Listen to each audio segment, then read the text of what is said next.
Эрдэнэтийн хувьд бол бас л 3 ээлжээр хичээлж байгаа. 17 онд үндсэндээ бол ямар ч хөрөнгө оруулалтууд тавигдахгүй байгаа шинээр. Тэгэхээр ер нь Эрдэнэттэй анхаарч сургууль цэцэрлэгүүд барих гэж байгаа асуудал байна уу гэж нэгдүгээр асуух чинь. Хоёрдугаарт тэр хүүхэд гаргах үйлчилгээ 17 оны төсөвд бол хэдэн дөрөв тавиад явах хэрэгтэй байна. Шалгах юмнуудыг шалгаад үнэхээр сургуулиуд гэдэр үйлчилгээ одоо цэцэрлэгүүд нь ажиллаж байгаа болвол тэрэнд нь мөнгө тавьж байгаад энийг үргэлжлүүлэх нь зүйтэй. Хүүхэд гаргах үйлчилгээнд дээр. Энэ дээр бол та бүхэн бас 17 онд бол бас хөрөнгө мөнгө тавиад явах хэрэгтэй байна гэдэг хэлсэн. 3 дугаарт нь би нэг мэдгэж байгаа. Дэлхийн 100 гаруй ихтэй сургууль, шилдэг ихтэй сургуульд Монгол хүүхдүүдийн сурдаг төлбөрүүдийг бол төрөөс бас дааж явж ирсэн. Энэ дээр бол ямар ч хөрөнгө мөнгө 17 онд суугаагүй гэж байгаа. Энэ талаар бас хариултахгүй юу? Багш нар 5 жилд нэг удаа хөдөө орон нутагт ажилладаг багш нар бол 5 жилд нэг удаа бол бас тэтгэмж авдаг. Тэр нь бол бас миний ойлгож байгаа 17 онд болж байгаа. Тэр 5 жил нь.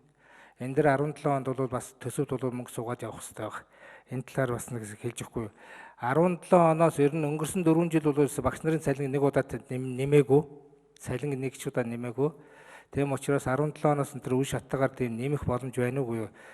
Боловсролын яам нь юу гэж харж байгаа юм бэ гэж. Мисүүдийн асуудал бас сая бас бид нар орон нутгаар явж байхад бол бас л хэл ам татлаад байна лээ.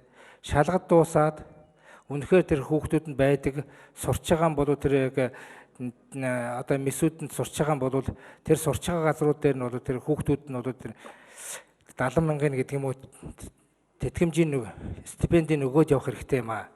Энэ мисүүдийг бол мисүүдээр санхүүжүүлэх асуудлаа зогсоохгүйгээр 17 онд аваад яваач гэж бэлгэж байгаа. Энэ талаар бол бас хэрэгжүүлэх гэж байгаа юмнууд юу вэ?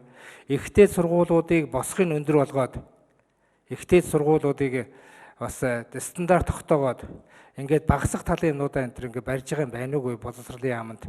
Ер нь бол шинээр бол та нар ихтэй сургуулиуд лиценз өгч гэнэ үгүй юу? Ер нь бол багасгаад явах тийм хэрэгжүүлж байгаа арга хэмжээнүүд байна уу гэж би энэ хэдэн зүйлүүдийг асуух гэсэн юм аа. За баярлалаа. За 80 дугаар микрофон Батцуур сайд.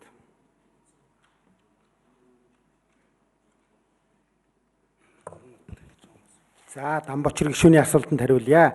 За Орхон аймгийн төвд бол 3 ээлжээр хичээлж байгаа сургууль байгаа. Орхон Эрдэнэ цогцлбор сургууль 960 хүүхдийн сургууль баригдахаар бэлтгэл ажил хангагдсан. За энэ барилгыг бол бүгд найрамдах хятад ард улсын болцдгоо тусламжийн 22 сургууль баригдах хүрээнд энэ нэрээрээ ороод шийдвэр гараад бэлтгэл ажил хангагдаад явж байгаа. Тийм учраас би энэ Орхон Эрдэнэ цогцлбор сургууль 960 гэдэг чинь одоо 1200-2 ээлжтэйгээ тооцохлоор 2000 шахам хүүхэд суралцах боломжтой ийм цогцлбор сургууль бол ашиглалтанд орноо. Зүгээр тэр мэрэгжлийн сургалт үйлдвэрлэлийн төв мөн одоо хүүхэд харах үйлчилгээний асуудал бол нийгэм хамгаалал хөдөлмөрийн яамны эрхлэх асуудлын хүрээнд байдаг. За 5 жил тутамд нэг удаа олгох тэр багш нарын тийм 5.2 тэрбум төгрөг эх оны төсвийн төсөлд бол туссан байгаа. Тэгэхээр цаашдаа энэ төсвийн төсөл энэ хэвээрээ батлагдах юм бол эх онд ашиглалтанд орноо. Энэ тэтгэмжийг олгох одоо энэ хэвээр нь өөрөөр хэлбэл 5 жил тутамд хөдөө орон нутагт ажиллаж байгаа багш нарт олгох боломжтой гэсэн үг ээ. Баярлалаа.